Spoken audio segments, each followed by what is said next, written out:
This project came about as Henry Moore's artwork, two-piece Reclining Figure No.1 is traveling again for his solo exhibition.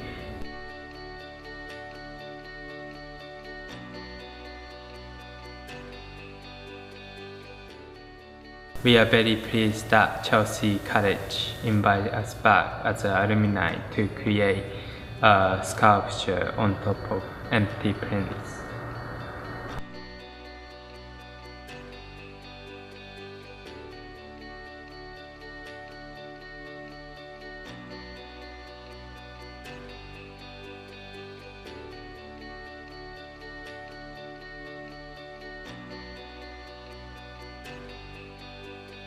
When we first came to see the space, we were really amazed by how grand the architecture surrounding it, and we really thought we want to do something particularly related to the space and the story about the Henry Moore's two-piece Reclining Figure No.1. We started to research and then we looked through his work. And we found something really interesting, that it was the first time that he separated his figure into two parts. He realized it gives so many more three-dimensional variation possibilities to relate his sculpture within the surrounding environment. It's almost become like a rock and mountains, the figurative, all combined together into the landscape. And then we thought that was something really interesting. After we decided to make our sculpture into two parts as a main concept, we also found two particular pieces of Henry Moore, Mother and Child and King and Queen.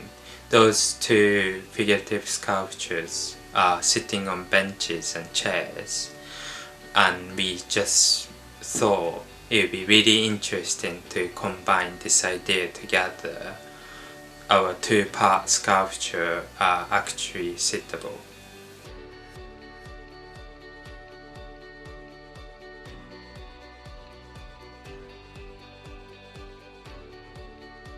So we came back to the studio and started to draw more with lots of more ideas.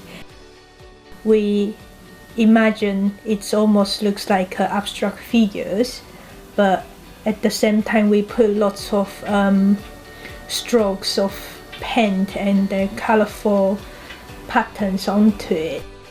We did quite a few of them, and we choose this particular one because we really can see it being sculptural, and the figure almost looks like a bench at the same time.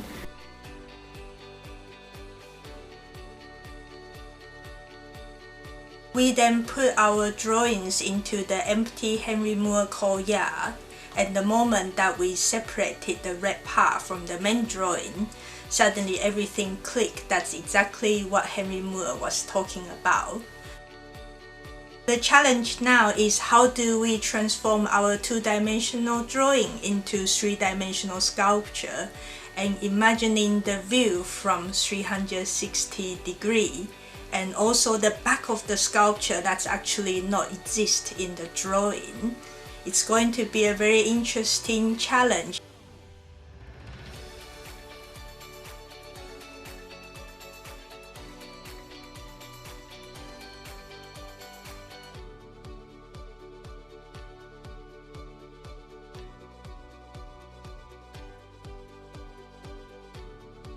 We cut all those surface, and then it's about like 40 to 43 surfaces, and then we trace them one by one.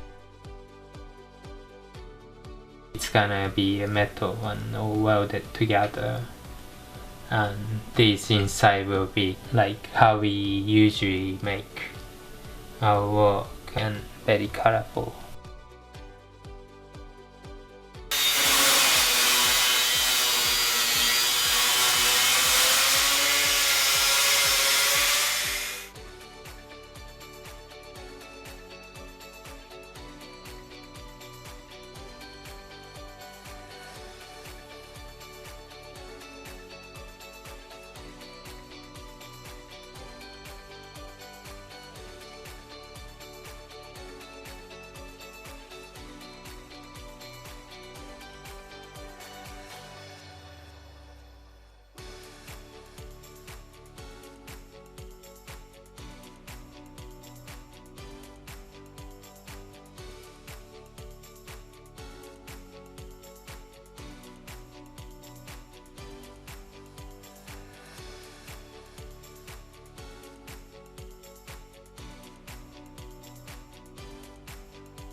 Many of our artwork is about the exploration of how to turn the two-dimensional pattern and shapes into three-dimensional sculptural elements. And we also really like to explore the idea of yin and yang, light and dark, and negative and positive by applying the cutting and shaping to create space out of non-space. And we like to combine these two together to create a harmonious sculpture. All those small squares can be pushed in and out. Each of the surface reflects the surrounding. At the same time, you see the colorful perspectives inside. Together, it creates the ambiguous view.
For the last half a year, we've worked really hard on this project, and it's a really good sense of achievement when we could actually create this artwork using the mediums that we've never worked before. We feel this is the new chapter for our future work, and we cannot wait for the next challenge.